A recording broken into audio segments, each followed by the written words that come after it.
much. Good morning. My name is Seth Ladd. I'm a developer advocate with the Google Chrome and Dart teams. Thank you very much for joining us today. How was the keynote? Did you guys enjoy it? Very cool. Nice to see Java continuing to innovate. So I always enjoy these conferences because I have my background in Java development. I wrote a book on Spring, did a lot of server-side Java development, later moved on to Ruby on Rails, was lucky enough to get a job at Google on the Chrome team. Little did they know I was not a JavaScript ninja by any means. In fact, I actively tried to avoid all that. But that's okay. I quickly learned all about HTML5, the modern browser, JavaScript, and had a real affinity towards working on that platform. It innovates. Every 6 weeks there's a release of Chrome with brand new APIs, and it turns out to be quite exciting and quite powerful. But at the same time, I was missing that programming experience that I had when I was doing server-side development on Java. Things like refactoring, classes, privacy, libraries, great tooling support, interfaces, type annotations. I could go on and on. That stuff was really great, perhaps a little bit ceremonial at times, pretty good. But also programming the browser is really great too, and a lot of fun. And when I heard about the Dart project, I immediately jumped on board because it allowed me to combine my great experience and affinity and affection towards a productive programming experience with building for a very fun, innovative platform, the web. So hopefully I can show you a little bit about Dart today in the context of Angular Dart. Is there Angular JS developers in the house today? Okay, cool to see that. So most of the talk is going to be about Angular Dart, how you can take the productive, structured programming experience of Dart and actually use a web framework, Angular, to help bring it all your web apps to life in the browser. So to set the stage a little bit about just what kind of problem we're trying to solve, we being the Dart team and the Angular team, exactly why do we exist and what are we trying to improve? Well, I talked to a friend of ours. He works for an IT shop. I think it's a bank here in Europe, and probably pretty similar to you guys. They get asked to do apps all the time. So his boss comes in one day and says, "I need you guys to build an admin screen, some front-end reporting system." Pretty typical request. He says, "Okay, boss, I got it. Just first thing though, I need to go get required JS because I need some sort of libraries or modularity in my app. Then I need to go get Backbone because I need some sort of frameworky thing on the client.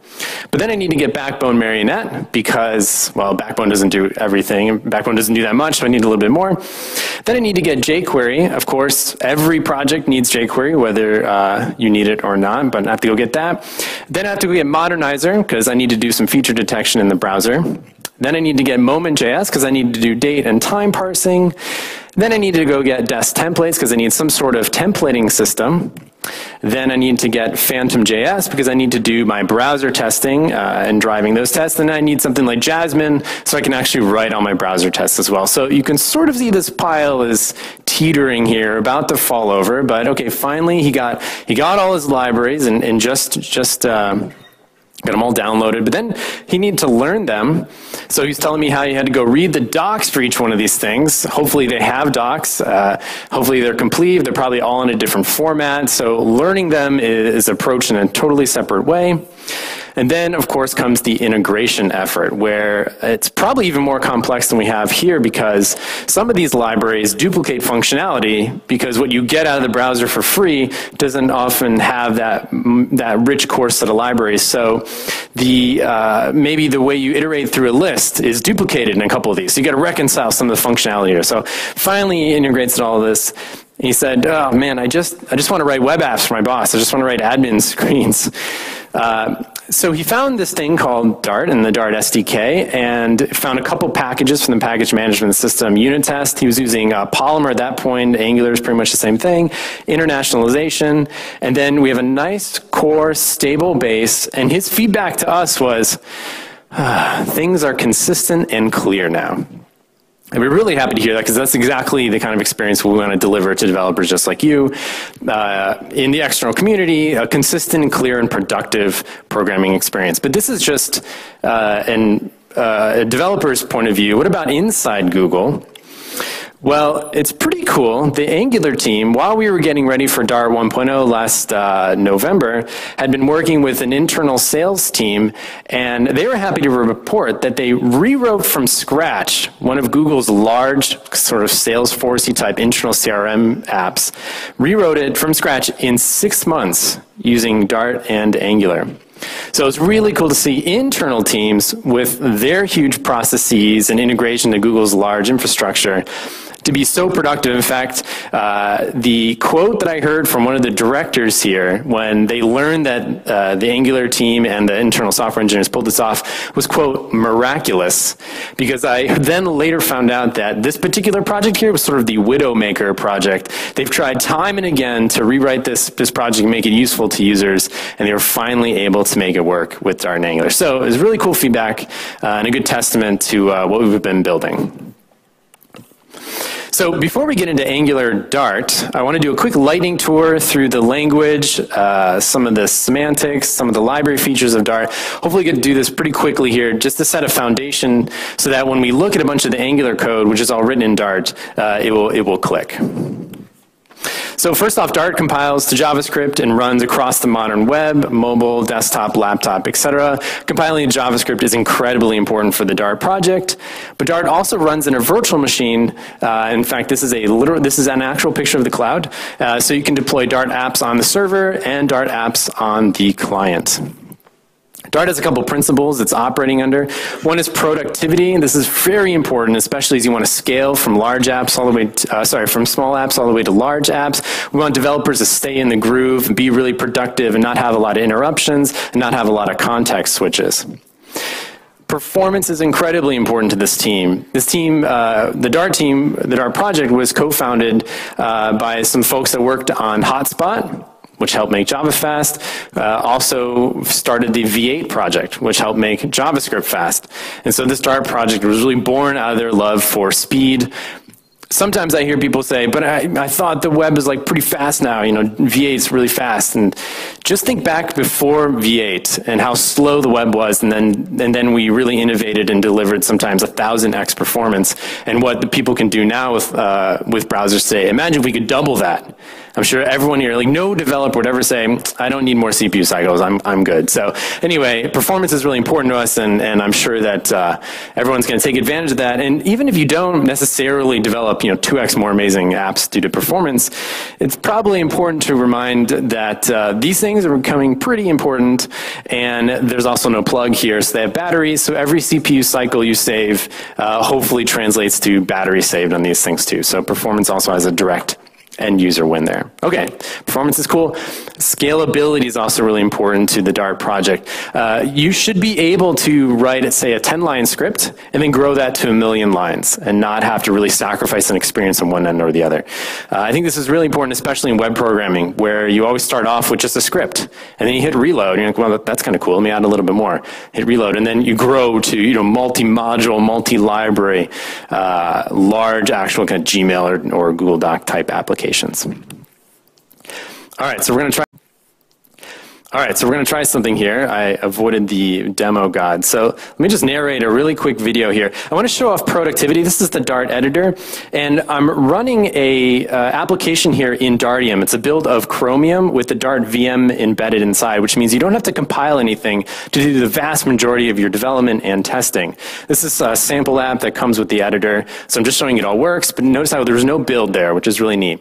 Now, this is a stripped-down version of Eclipse, so hopefully it's fairly familiar. We also support WebStorm and VI and Sublime and all that good stuff. But we've embedded, because the Dart language is analyzable and structured, the editors can fully navigate your code. So remember being really productive here. So you can jump around and find definitions, and there's no eval in Dart, so you can't get yourself into trouble, so the analyzer can look at the whole program and tell what's going on. Here we're doing some debugging. We've integrated the debugger from the VM straight back into the editor here, so you can set breakpoints. It's actually stopped in the running browser over there and do all the normal debugging stuff that we're familiar with. And I think the last part here, if I can, yeah. Cool. Is we've also updated the dev tools that ship with Chrome to understand your Dart applications. So sometimes you want to debug in the editor, and sometimes you want to debug in dev tools, similar to how you might do web applications today with JavaScript.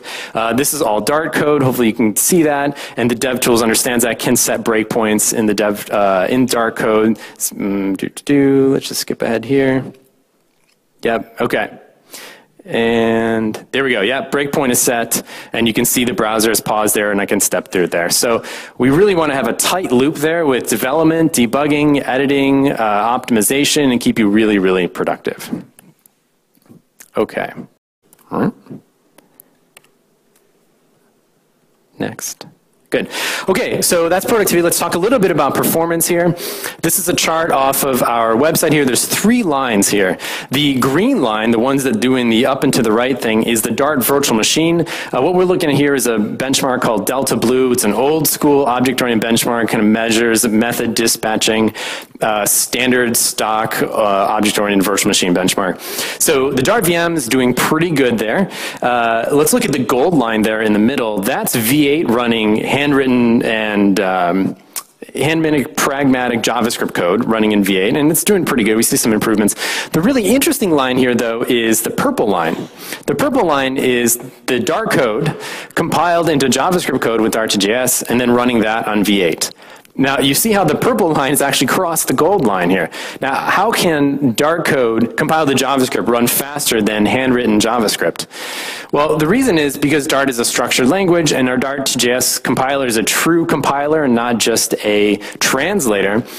It can do local optimizations and global optimizations and rewrite your code, inline your code, and make a bunch of assumptions that we as developers either can't make, or too difficult to make, or would result in like horribly maintainable code. So you can kind of think of like GCC can output, -03, really optimized assembly code that you would never write by hand.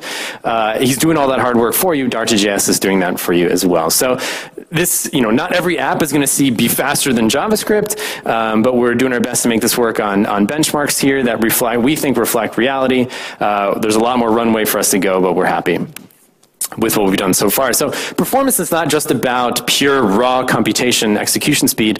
On the web, it's also about things like reducing jank in 60 frames a second or very fast load times.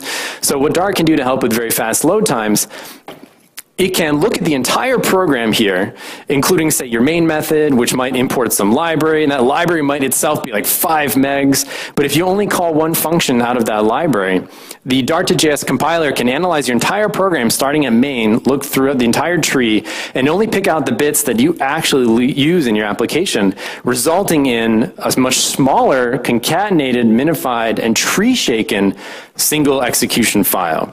So you no longer have to go scan around the various JavaScript libraries and say, okay, I like that library, but it's 2 more K than this library, which I don't like as much. But in Dart, you simply import libraries that use the bits that you actually care about, and you can now find libraries that actually do a good job helping you, and let the tools do these optimizations for you. Okay, let's look at what are some language and library features to help us with that scalability aspect. Well, first off, the Dart language is very familiar. Some might say slightly boring, but hopefully I can convince you we have some cool stuff in there too. But we did this on purpose. We did this on purpose because this is every woman's programming language. We want everyone to be able to get up and running in an hour or less, which we've seen numerous times in our hackathons and code labs. This is the language for everyone to be productive in. So it's object-oriented, has classes. Now, what's something we always do in constructors? This.x equals x and this.y equals y. In Dart, we can say, hold up, I think we can improve this for you.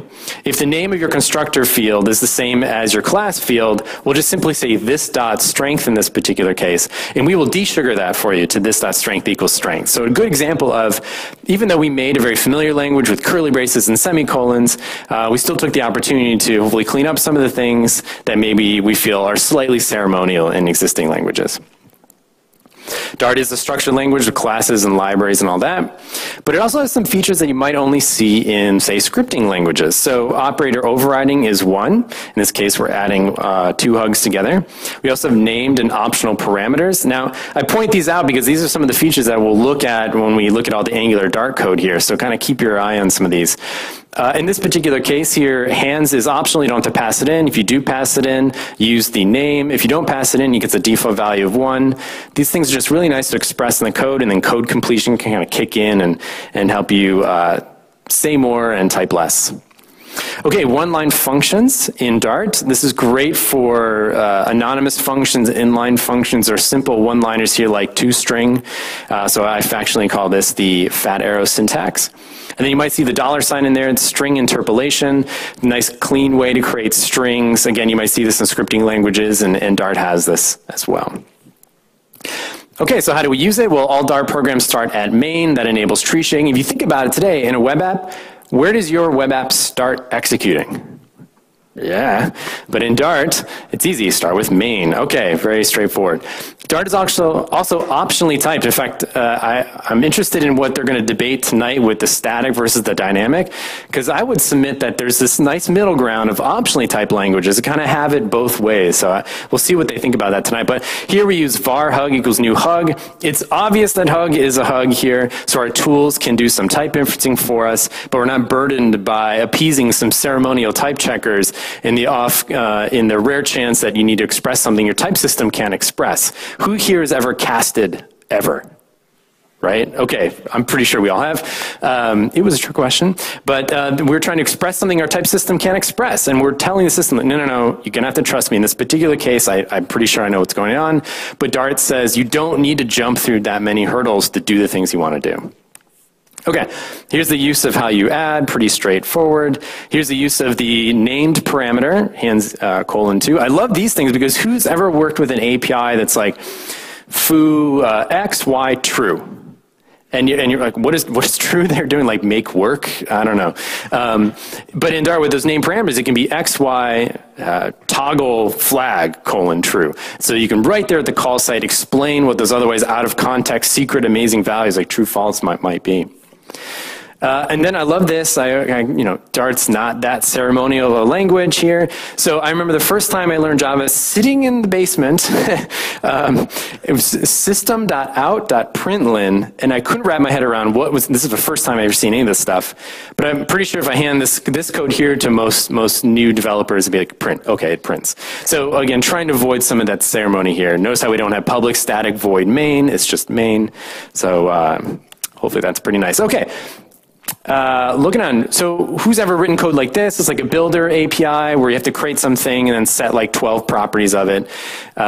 This is pretty repetitive. Now Dart says we can clean this up by taking a cue from Smalltalk and doing method cascade. So I eliminate the repetition of button there, and all of the double dot says cascade these calls off of that top expression. But the neat thing here is that this entire sequence here, resolves to new button element after it's had all those cascaded calls, so that button gets set to that first initial expression. This is great. It means that, for instance, you don't need to create a whole bunch of constructors that take a bunch of parameters. If you want to initialize stuff necessarily, you may be able to do this. Or a nice use here might be sometimes you just want to create an object, like set one thing and then give it to something else. You can now do that in one line here. If you wanted to do this, you could say new, right here, new button .id equals fancy, and just literally pass that in. So avoids the whole variable. Now, this is really cool. Who's ever worked with a class or interface that has to do some job, but we couldn't really, it really only has one job in life, and you ended up making like a run method or like a do it method or something like that, when you really couldn't express it because the object itself has one job in life. You had one job. So here's an example, registrator, just register it, right? Do it. In Dart, we have this thing called Callable Objects, so that you can implement a call method here. You can take any number of parameters and, of course, return something if you want. And then you can use that callable object kind of like a function here. So reg user. Now, this is really great when, say, you have a dependency injection framework and you want to inject various different implementations of what otherwise is simply just like do some work for me now. Because maybe this registrator needs to take some otherwise dependency injected functionality. So anyway, you probably want to just use a function because sometimes you want that to have some state, but you want to use it like a function. Dart has callable objects. Okay, this is pretty straightforward. We've all seen this in Java. Dart has it too. Annotations, very simple to make your own annotation. They go pretty much everywhere that you would expect them to do, but we talk a lot about this later, so yes, Dart has annotations. So Dart's more than just a language here. It's also, it's more than just a syntax, it's also its own language. So we want to clean up some of the semantics and behavior you might be sort of burned by in traditional web programming, and we want to turn a lot of these like horse holding a cat in the ocean, not sure what that winch thing is doing there. So we're going to turn a lot of those what moments into atomic, nuclear, dinosaur, rock moments. We want more of the versions on the right, less of the versions on the left. So some examples, and I'm pretty sure everyone in this audience would be like, of course this is how it's supposed to work. This is totally boring, but just to like drive home the point, only true is truthy, so you don't have to learn any crazy, falsy, truthy rules. Now you know the truthy rules. Okay. There's no undefined, there's only null. There you go, pretty easy. Hopefully it's exactly what you want. No type coercion with double equals or plus. Again, this is probably what you want. And you probably also want an error to be thrown when you call a method doesn't exist on an object. These things actually don't exist in traditional web programming today, and with Dart we deliver that very familiar, very productive experience. This is one of my favorite features here, and I just want to call this one out. Well, this points out a couple things here. So in the constructor for awesome button here, on click listen. So we're going to listen on a stream of events, and here's a one-line function, an anonymous function here. So get the event, fat arrow this to this.atomic dinosaur rock. Now, even in Dart, even this is lexically scoped, which means that we're going to find, due to lexical scope rules, the this in the surrounding context here. So this is not possible in traditional web programming today, but with Dart it is, and I would probably guess if I showed everyone this code here without explaining lexically scope this, you'd automatically guess that I'm going to call the atomic dinosaur rock that's like right there. What this is showing is that the programming experience in Dart is hopefully very familiar and logical. Okay. A little bit about the structure. Again, we talked about being able to go from simple scripts to full-blown applications. We looked at functions, classes. Every class has its own interface, which is really kind of cool. Mix-ins, but libraries in Dart. Very, very easy. You just define the library. You can import libraries from the SDK, import libraries from other files. And you can have any number of top-level constructs in the library, no more one public class per file thing, giving you the flexibility to organize your projects as you want. In this particular case, 2 classes and a top-level function all exist in this library. So it's a nice way to create these namespaces that you could then package up and reuse. Okay. Asynchronous programming. This is the hotness. You've used Node.js or any web programming at all. You're probably familiar with async programming. This is probably a familiar sequence of code here. It's 4 levels deep of callbacks, and it gets really gnarly to understand what's going on. How do we do error handling here, especially if these functions define other places. In Dart, because we have a rich core library, we've introduced at the base SDK layer a class called future. Now, future is an object-oriented construct for a value available later. It's sort of like an object-oriented construct for a callback. Now that you've actually have instances for these things, you can chain them, you can pass them around. In this case, I've replaced the previous code with this code here. GetCat, that returns a future, which will complete when the getCat.io request is done. Then, when that future is done, run this inline function here, which calls getCatPick, which itself returns a future. When that's done, image work or rotate, et cetera, et cetera. But the really neat thing here is catch error. So if any error happens anywhere along that async flow here, we have one single place that we handle it. And so if you kind of squint, it's like try catch, and we're starting to get closer to what I think most people are familiar with. Okay. Whew. Hopefully that wasn't too bad. How do we do? Any questions about Dart itself before we jump into Angular? Okay. If you have any questions, just raise. Oh yeah. Okay. Cool. One. Is it possible to compile Dart to optimize for a specific browser? Is it possible to compile Dart to optimize for a specific browser? Today, no, but Dart supports IE 9 and above, and then the latest Firefox, Safari, etc. So what that essentially means is we target ES5 browsers, and so the delta in capabilities or the crazy workarounds is much, much, much smaller than maybe like a GWT programmer. They have a tremendously capable compiler that can go pretty far back. So today we output one one file. Yeah, cool. One in the back here real quick. Thanks, good question.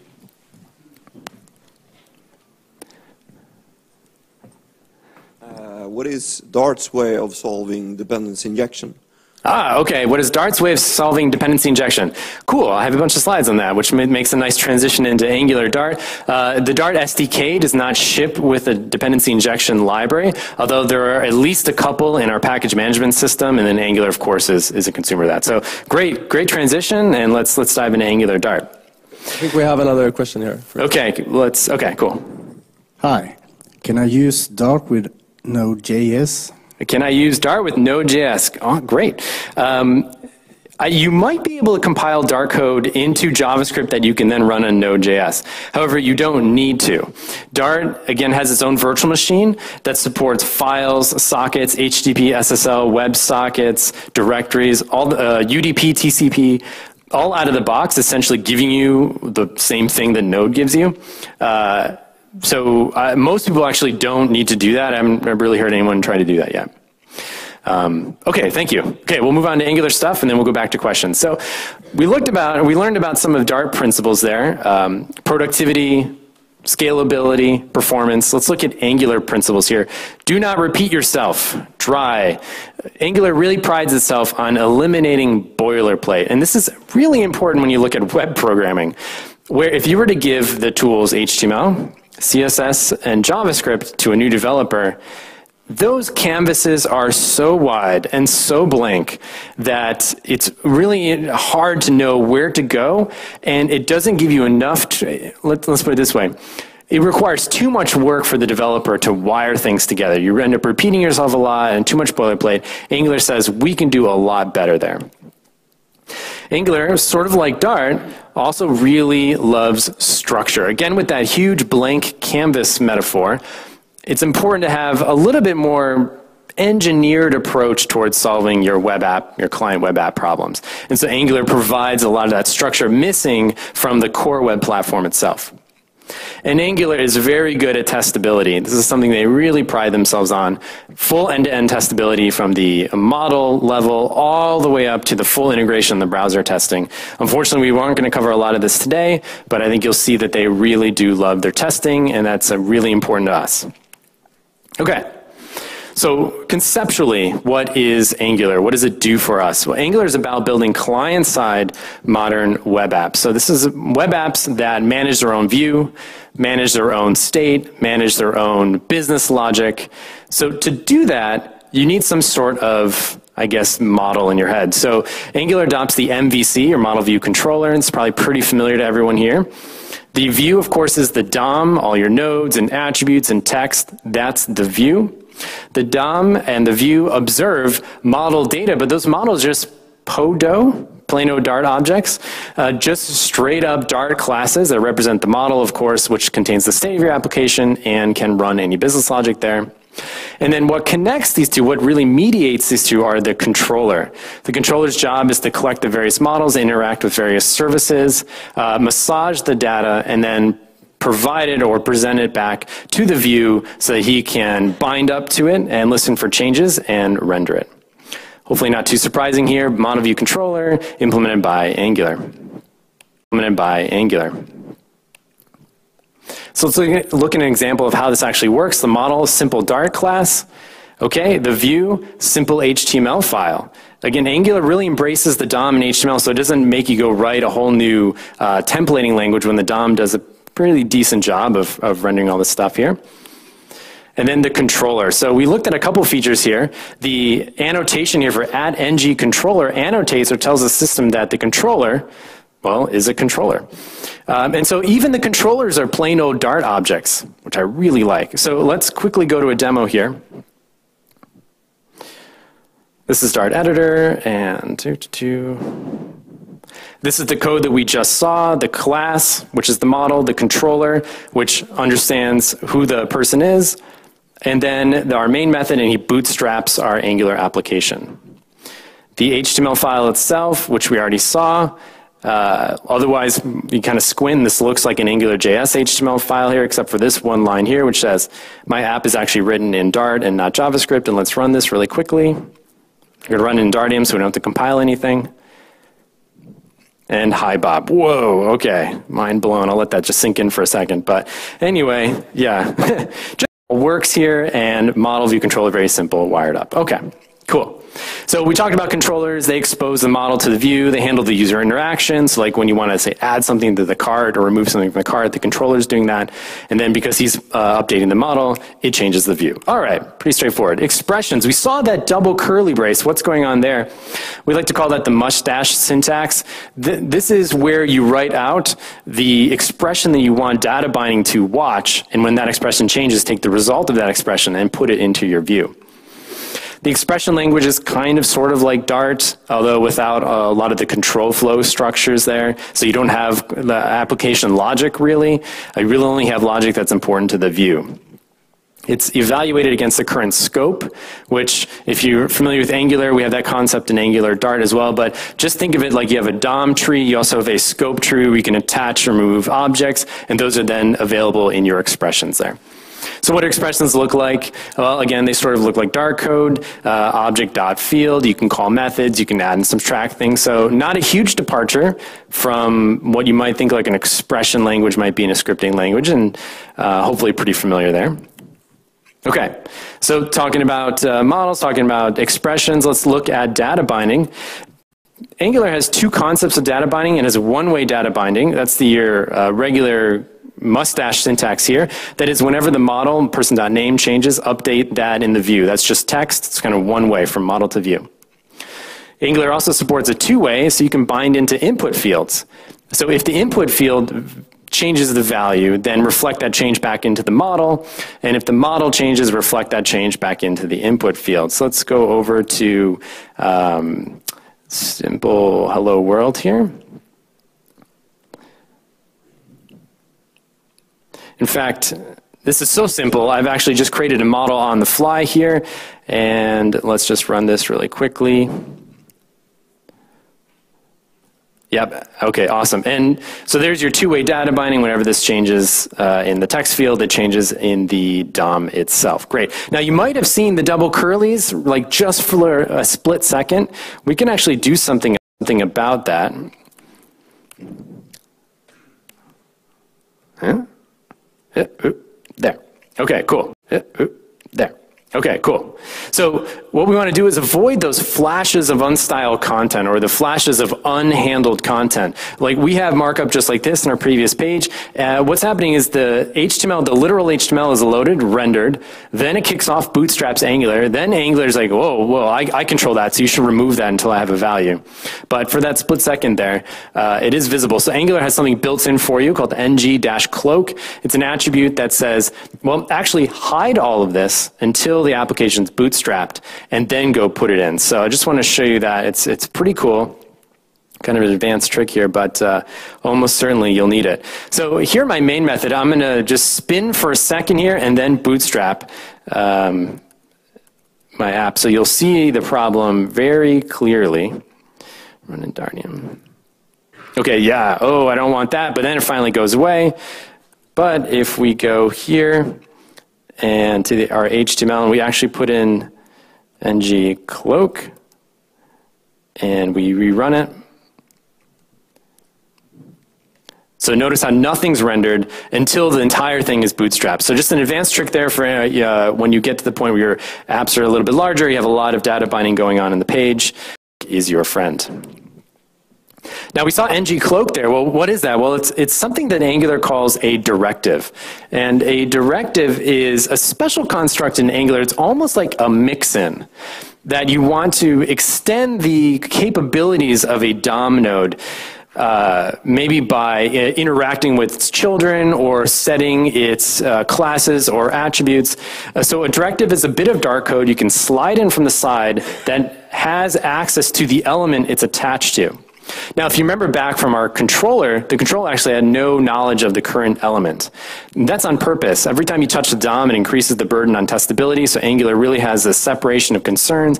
Most of the time, you don't have to actually manage the DOM. You let data binding all do that. But sometimes you want to do things like repeat for every item, render out a bunch of items, or ng-click, that is listen for a button click, and when that happens, run some function. So he has to listen, that is actually listen to the events coming off the DOM element. And that's what directives are for. So let's look at repeat, bind, and click here.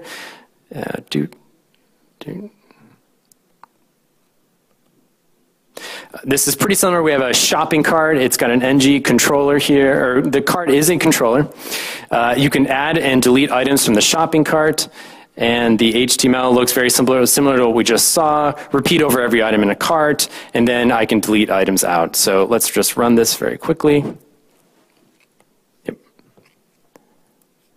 Okay, so JFocus, clearly I forgot the is fun. All right, so ng repeat, repeating over the items in the element, ng click here to delete these things, and these are all directives that come out of the box with Angular.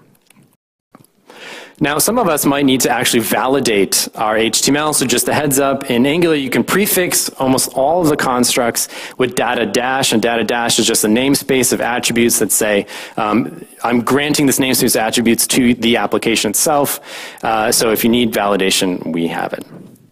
Okay, so we looked about view templates. We can assign directives directly to DOM nodes, kind of enhance the capability of those nodes. We looked at markup, the binding syntax, the one-way and the two-way. A couple of other interesting things here with view templates, automatic sanitization, and filters. And how are we doing on time? Okay. Okay, cool. So automatic sanitization means if I type script can't hack me, it's going to get escaped for you, which is great. But also comes out of Dart automatically. Who's ever had to fight off an XSS attack, cross-site scripting, which means if someone like writes into your blog forum with some script, it's stored in the database, you pull it out and you inject it into inner HTML. This is an absolute no-no.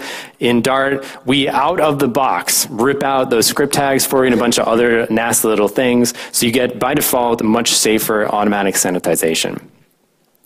Angular also supports filters. Now filters are really nice, very small reusable functions that can format format values specifically for your view. Now this may be not the controller's job because maybe the view is separate from the actual business logic that the controller manages. So if we want to do filters here, we typically apply them in the expression syntax. You can chain them, pass values to them. Angular ships with a couple filters and it's very easy to write your own. Remember callable objects? So a great example of callable objects is a filter. What does a filter do? We just take some input and returns an output, so you just want to call that. Well, we can do that here. Here's a very simple example of how to reverse a string. Split, then reversed, which returns an iterator, and then join that back, and I can apply that. We're going to skip the demo here to move on. There's a question about dependency injection. How does Angular do dependency injection? Well, this is one of the ways they really facilitate highly testable applications. Let's say we have a service here, users reports the users, and it's a regular old Dart object. We say this is an injectable service. And then in some controller, like say a login controller, you may need to have a reference to a user service. Well, obviously you want to check that. You can then just simply state in your plain old Dart object, I have a users, and then in my constructor, I need to get that given to me. Well, Angular then, its module system, after you register both the controller and the service here, Angular is able to do the dependency injection for you. Now, how does it do this? Well, Angular uses the type annotations of Dart. If you're familiar with JavaScript, it will do its Angular's dependency injection by the name. But here in Dart, we have a little bit more structure there. And it can new up login, new up user, and then attach everything for you. Very cool. So going back to the principle of Angular, or some of the principles of Angular Dart, how do we eliminate boilerplate? Well, we saw the use of dependency injection, so we don't have to control the creation of objects. We saw the use of PODO models and even controllers. So we eliminated a bunch of the boilerplate of extending random framework classes. And for most cases, we don't even have to touch the DOM. We let data binding take care of that for us. It's very rare we actually write directives. Another feature of Angular Dart is its injectable HTTP client. I'm going to try to skip through a little bit of these, but similar to the how we can inject regular services that you write, Angular Dart provides services for you. The neat feature about Angular's HTTP service is that it's content type aware.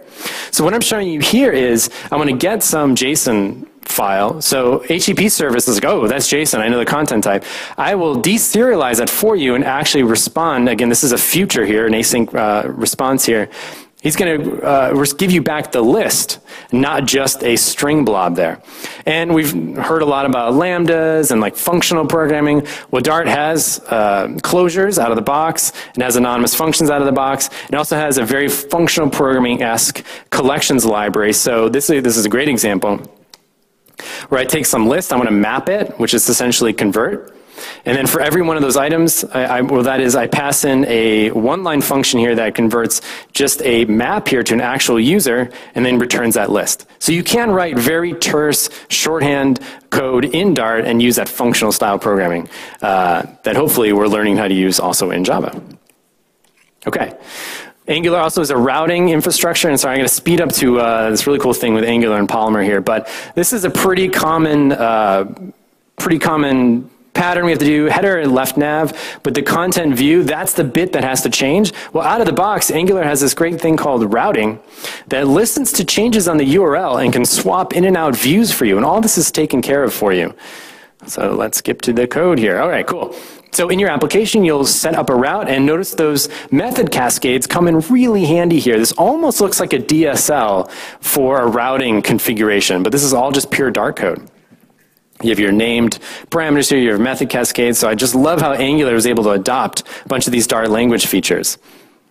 Okay, so we can set up the routing system here, and then the interesting thing here is we can also listen to routing events and know when route events start and stop. I'm not going to run this demo either, but hopefully now that you know Angular does routing and can control by listening to hash change events or even the URL changing what view is displayed for you all through a singly sourced routing configuration.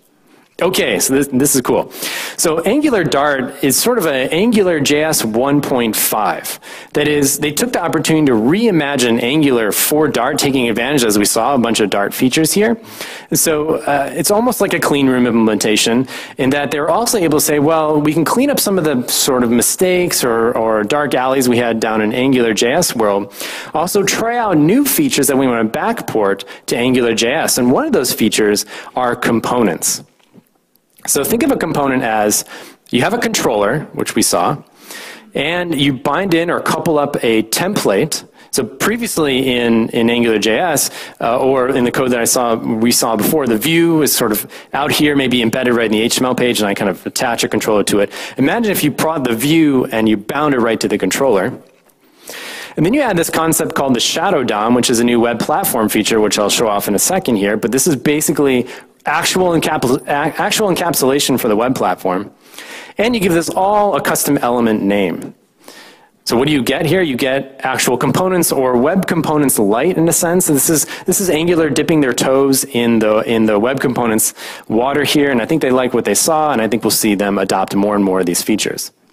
Now what's this shadow DOM that we're talking about here? Well, it turns out the browser has been able to use the DOM to build other higher level constructs, like the video tag player.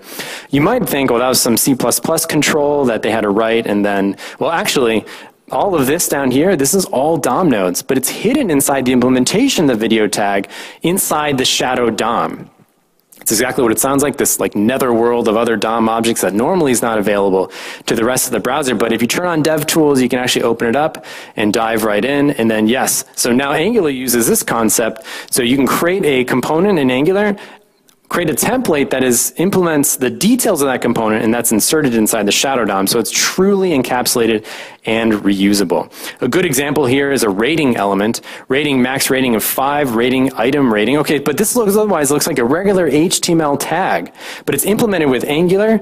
And now you can ship it and bundle it and reuse it, and now you're getting true reuse at the component level with Angular. Now this is a demo level with Angular. Now this is a demo I do want to show. So I want to go to rating Angular component.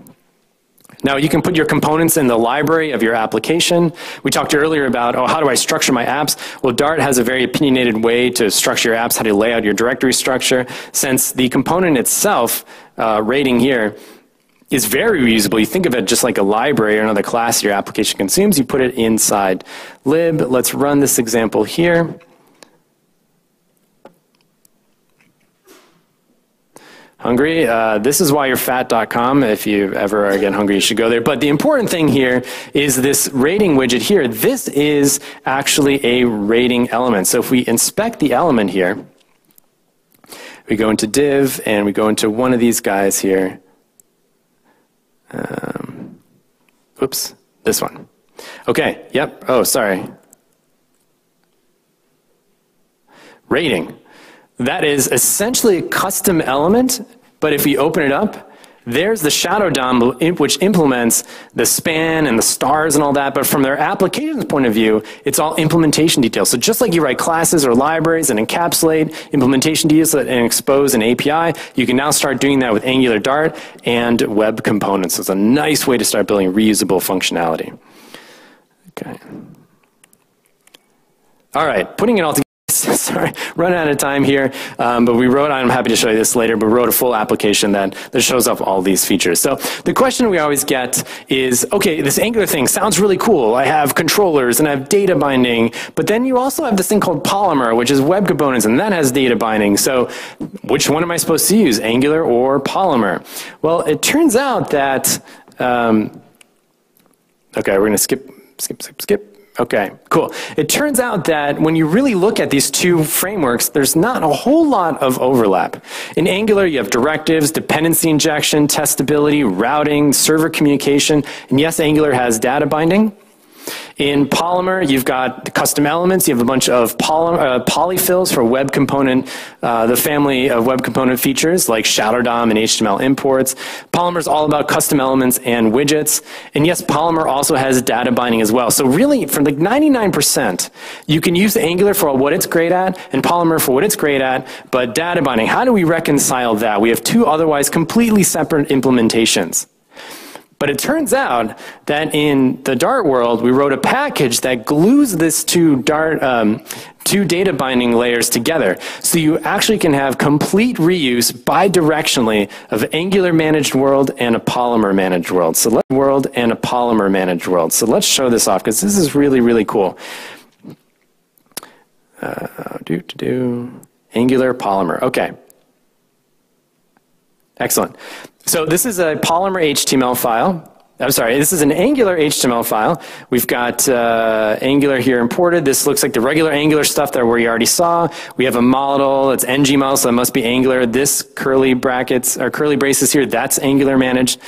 But then we're importing into my page my element. Now this my element, this is a Polymer element, a true custom element. And you're going to see a lot more of custom elements coming out of the web components world that you're just going to be able to drop on a page, and they're really, really handy. But notice how it also has data binding implemented in a completely different way, by the way. Custom elements, of course, have their own classes here. So I've got these two worlds, and how do I make them work? Well, how do I make them work together? Well, we wrote a very simple Angular module here, the details of which are not that important, but this Angular module says, every time Polymer fires off a change, Angular, you listen for those changes. And then every time Angular's firing changes back into Polymer elements, those changes will also fire. So let's show an example of this. Okay. Okay, so this top line here, this is Angular managed world. So from Angular form, jeez, Angular. Awesome, so those changes are getting fired through Angular's data binding, which obviously we've seen work, but they're also going into the my element managed by Polymer, and those changes, okay, but can I get the changes from Polymer back up? And yes, I can. And so the answer that I'm happy to report is you're no longer going to make this choice of either Angular or Polymer, or Angular or web components. It's actually both, and this is what the web components world is striving for. You should be able to drop Polymer or web components into any web app, be it Angular or Backbone or straight up HTML. And now with this simple Angular module that we published under our package management system, you can completely connect these two worlds and really take advantage of what have to offer. I'm so sorry I can't run this demo for you. This is awesome, so maybe I can do this afterwards. But mobile debugging, it's important, super important. Okay, moving on. All right, so what's the ecosystem look like? Where do we go from here? Well, there's a ton of tools that you as an Angular and a Dart developer can take advantage of. We've got continuous integration systems that are Dart aware. They'll run all your Dart unit tests for you. WebStorm has Dart support and great Angular support. Docker, which is a great container service, that supports Dart. Protractor, testing infrastructure. Tons of documentation and Angular Dart websites coming up maybe even later today. We've got really nice code labs that literally, it's like paint by numbers, step by step, so you cannot fall off the rails. Dart has a full documentation system, kind of like Java Doc, so everything's real consistent there. Tons of libraries now. We've got about 700 in our package management system, tons of database drivers, so you can run it on the server side. Really popular with Angular's Firebase, that now works with Dart as well. Tons of books, both on the Angular side and on the Dart side. In fact, this tiny one right here, Patterns in Polymer, is really neat because he's been blogging for over 1,000 days, and his latest project here is writing a book on Polymer, but he's devoting sections on how to integrate Angular and Polymer, so I wanted to include that one as well. So, okay, with the 30 seconds I have left, sum it all up here. Angular, Dart, and Dart really built for structure and really built to help you scale. We saw a lot of examples, libraries, classes, terse syntax, model views, controllers. You really go from like 10 lines to 1,000,000 lines. Angular and Polymer, Angular and web components, it's a thing. They both can coexist perfectly fine in your application. Use them both for what they're both good at.